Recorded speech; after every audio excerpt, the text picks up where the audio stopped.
Assalamualaikum warahmatullahi wabarakatuh. Om Swastiastu, Namo Buddhaya, Salam Kebajikan. Izinkan saya memperkenalkan diri, Taruna Utama Poltekip Angkatan 55. Nama Jusa Lauren, STB 4283, Prodi Manajemen Pemasyarakatan Kelas A. Pada kesempatan kali ini, saya akan menjelaskan tentang pengembalian kerugian keuangan negara melalui peradilan.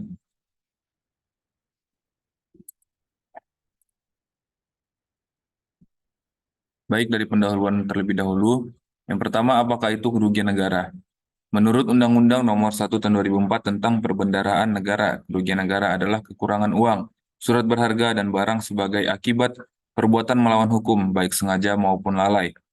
Ketika negara mengalami kerugian yang disebabkan pengelolaan keuangan negara dan telah diupayakan pengembalian di luar peradilan, tata cara tuntutan ganti kerugian ditempuh berdasarkan hukum keuangan negara merupakan pengembalian keuangan negara sebagai akibat pengembalian keuangan negara tanpa melalui peradilan. Proses peradilan ditempuh tatkala prosedur pengembalian keuangan negara tanpa pengadilan tidak berhasil. Apa saja dasar hukum pengembalian kerugian keuangan negara di luar peradilan? Yang pertama ada Undang-Undang Badan Pemeriksa Keuangan Negara Pasal 10, Undang-Undang Pemeriksaan Pengelolaan dan Tanggung Jawab Keuangan Negara Pasal 22 dan 23, yang ketiga Undang-Undang Keuangan Negara Pasal 35, yang keempat Undang-Undang Perbendaharaan Negara Pasal 59, 67. Sebenarnya pengembalian kerugian keuangan negara tanpa melalui peradilan sangat sangat lebih efektif dan efisien dibandingkan dengan melalui peradilan. Hal ini didasarkan bahwa pengembalian kerugian keuangan negara tanpa melalui peradilan sangat cepat penyelesaiannya karena tidak menggunakan prosedur yang bersifat kaku. Waktu yang dibutuhkan sangat singkat karena tidak dikenal upaya hukum seperti banding, kasasi, dan peninjauan kembali, berbeda dengan prosedur peradilan yang membutuhkan waktu cukup lama.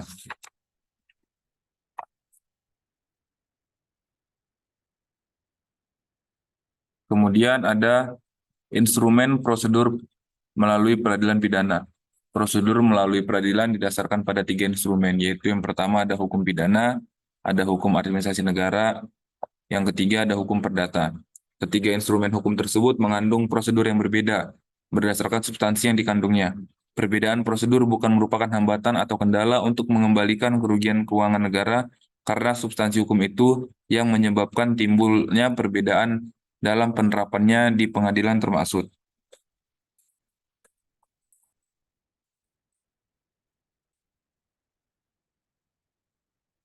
Yang pertama kita masuk pada instrumen hukum perdata. Meskipun hukum perdata dalam lapangan hukum privat, tetapi dalam kasus atau perkara pengembalian kerugian keuangan negara melalui peradilan sebagai substansi hukum publik dapat pula diterapkan. Pengertian keuangan negara dalam hukum perdata adalah kekayaan negara yang berasal dari anggaran pendapatan dan belanja negara untuk dijadikan penyertaan modal negara pada persero, perusahaan umum, atau perseroan terbatas lainnya.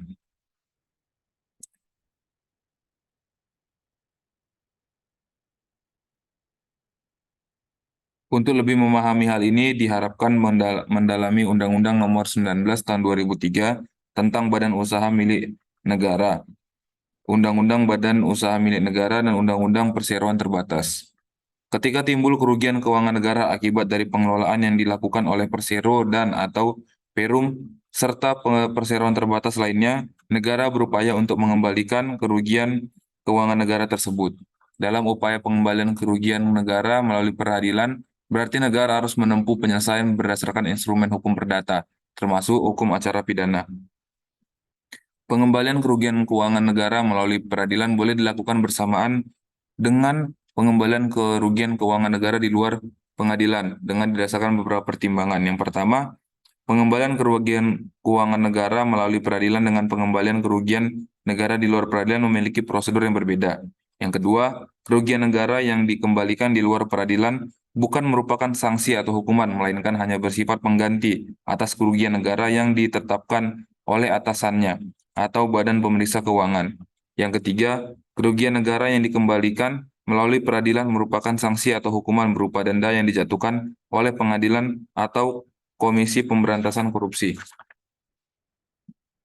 Kemudian ada instrumen hukum administrasi negara. Penerapan instrumen hukum administrasi negara ketika pejabat negara atau aparatur sipil negara yang meliputi pegawai negeri serta pengawasan pemerintah dengan perjanjian kerja dalam pelaksanaan tugas menimbulkan kerugian keuangan negara.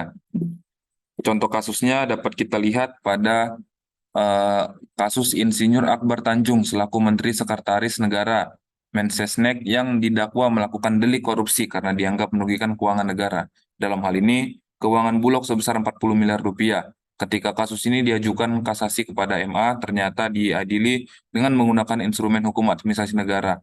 Karena Insinyur Akbar Tanjung berada dalam kedudukan sebagai pejabat negara dengan jabatan Mensesnek. Ketiga pejabat negara dan aparatur sipil negara yang meliputi pegawai negeri serta pegawai pemerintah dengan perjanjian kerja dalam pelaksanaan tugas menimbulkan kerugian keuangan negara tepat bila diterapkan instrumen hukum administrasi negara seperti contoh kasus yang baru saja saya bacakan. Hal ini didasarkan bahwa pejabat negara dan aparatur sipil negara melakukan perbuatan yang tidak sesuai dengan hukum keuangan negara, penyalahgunaan wewenang, dan bahkan melakukan kesewenang-wenangan dalam rangka pelaksanaan tugas yang bersumber dari jabatan tersebut. Kemudian selanjutnya ada instrumen hukum pidana.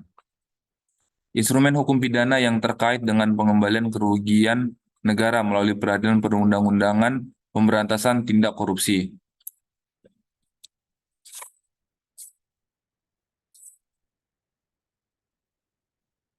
Undang-Undang PTPK memuat kaidah hukum yang terkait dengan perbuatan hukum yang menimbulkan kerugian keuangan negara.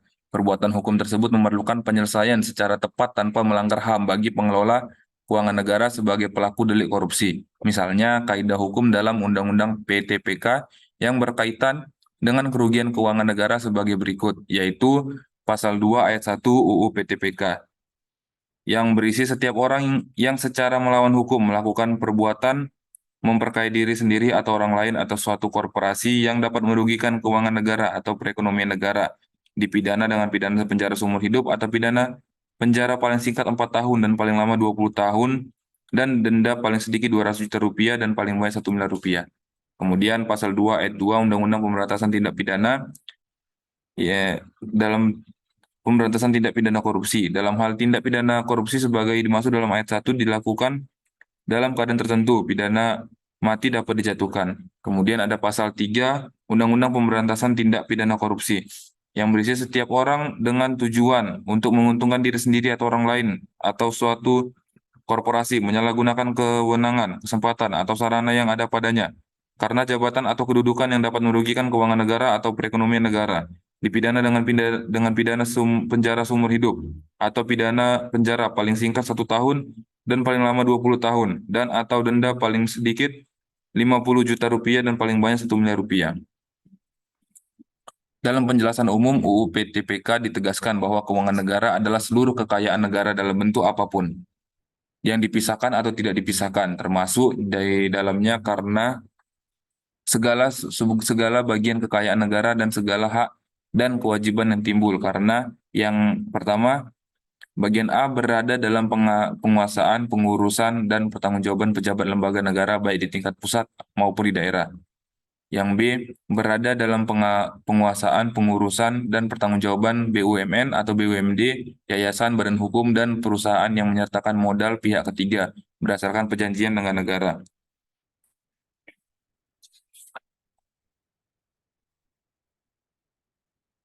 Penerapan Undang-Undang Pemberantasan Tindak Pidana Korupsi sebagai instrumen hukum pidana untuk mengembalikan kerugian keuangan negara melalui peradilan selalu berfungsi sebagai primum remedium.